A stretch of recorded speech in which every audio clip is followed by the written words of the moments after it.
శివుడు గురించి మీకు తెలియని 5 నిజాలు. 1. రుద్రాక్ష. రుద్ర అంటే శివుడు, అక్ష అంటే కన్నీళ్లు. శివుడి కన్నీళ్ల నుండి పుట్టిందే రుద్రాక్ష. 2. శివుడి మెడలో నిత్యం ఉండే వాసుకీపాము మెడ చుట్టూ 3 సార్లు చుట్టుకొని ఉంటుంది. ఆ 3 చుట్లు భూత, భవిష్యత్తు, వర్తమాన కాలాన్ని సూచిస్తాయి. 3. శివుడి వాహనమైన నంది కైలాసానికి ద్వారపాలకుడు. దేవతలు ఎవరైనా శివుణ్ణి చూడాలి అంటే ముందుగా ద్వారపాలకునైన నంది అనుమతి తీసుకోవాలి. అందుకే శివాలయాల్లో భక్తులు నంది చెవిలో కోరికలు చెప్తారు. అలా చెబితే నంది వెళ్లి శివుడికి చెప్తాడు అని నమ్ముతారు. 4.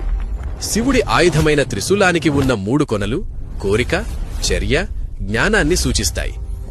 5. శివుడి 2 కళ్ళు ఆ సూర్యచంద్రులు.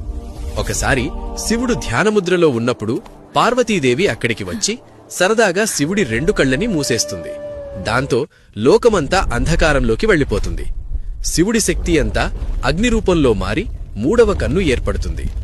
మీరు శివుని పరమభక్తులైతే ఓం నమః శివాయ అని కామెంట్ చేయండి.